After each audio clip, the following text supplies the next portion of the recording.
Hey hello all welcome back to my channel. ಮೊದಲನೇದಾಗಿ ನಿಮ್ಮೆಲ್ರಿಗೂ ಹೊಸ ವರ್ಷದ ಹಾರ್ದಿಕ ಶುಭಾಶಯಗಳು. Happy new year. ಈ 2024 ನಿಮಗೆಲ್ಲ ಒಳ್ಳೆಯದಾಗಲಿ ಅಂತ ಕೇಳ್ಕೊತೀನಿ. ಆ್ಯಂಡ್ ನಾನಿವತ್ತು ನಿಮ್ಮೊಟ್ಟಿಗೆ ಒಂದು ಸ್ವೀಟ್ ರೆಸಿಪಿನ ಶೇರ್ ಮಾಡ್ಕೊತಾ ಇದ್ದೀನಿ. ಅದೇ ರವೆ ಕಡಲೆಬೇಳೆ ಪಾಯಸ. ಸೊ ಇದು ಮಾಡೋಕ್ಕೆ ತುಂಬಾ ಈಸಿ ಆ್ಯಂಡ್ ಟೇಸ್ಟ್ ಅಷ್ಟೇ ಸೂಪರಾಗಿರುತ್ತೆ. ನೀವು ಒಂದು ಸತಿ ಮನೇಲಿ ಟ್ರೈ ಮಾಡಿ ನೋಡಿ. ನೀವು ಪ್ರತಿ ಸತಿ ಪಾಯಸ ಮಾಡಬೇಕು ಅಂದ್ಕೊಂಡಾಗಲೂ ಇದೇ ಪಾಯಸನ ಮನೇಲಿ ಮಾಡ್ತೀರಾ. ಸೊ ಇಲ್ಲಿ ನಾನು ಹೊಸ ಪಾತ್ರೆನ ಯೂಸ್ ಮಾಡ್ತಾ ಇದ್ದೀನಿ ಈ ಪಾಯಸ ಮಾಡೋಕ್ಕೆ.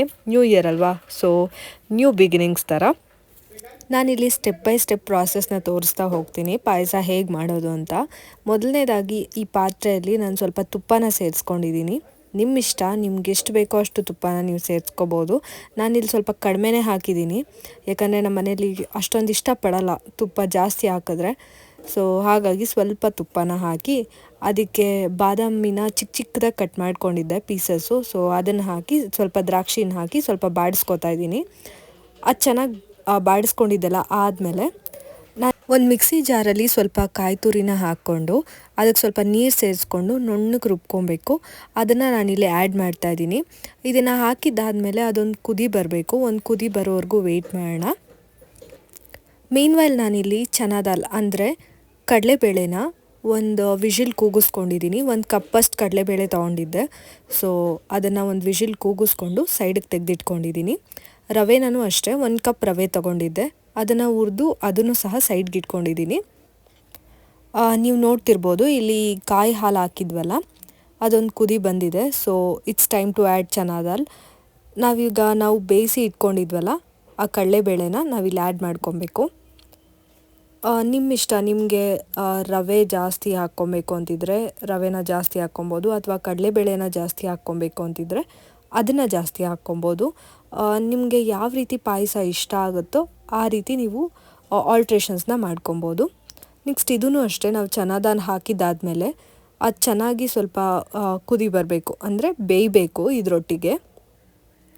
ಅದಾದಮೇಲೆ ನಾನಿಲ್ಲಿ ಬೆಲ್ಲನ ಸ್ವಲ್ಪ ನೀರು ಹಾಕಿ ಕರಗಿಸ್ಕೊಂಡು ಸೈಡ್ಗೆ ಇಟ್ಕೊಂಡಿದ್ದೀನಿ.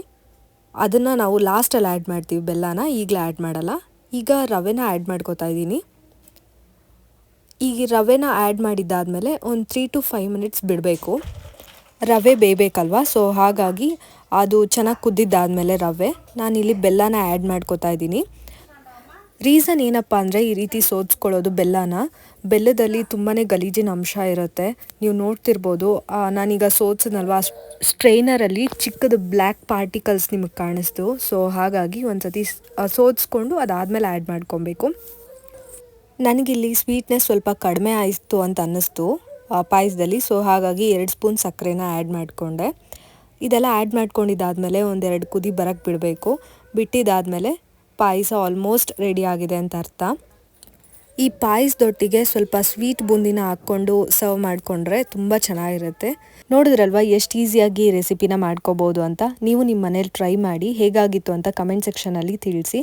ದಯವಿಟ್ಟು ನನ್ನ ಚಾನಲ್ಗೆ ಸಬ್ಸ್ಕ್ರೈಬ್ ಮಾಡಿಕೊಡಿ. ಆ್ಯಂಡ್ ನಿಮ್ಗೆ ನನ್ನ ವೀಡಿಯೋಸ್ ಇಷ್ಟ ಆದರೆ ದಯವಿಟ್ಟು ಒಂದು ಲೈಕ್ ಕೊಡಿ. ಬಾಯ್.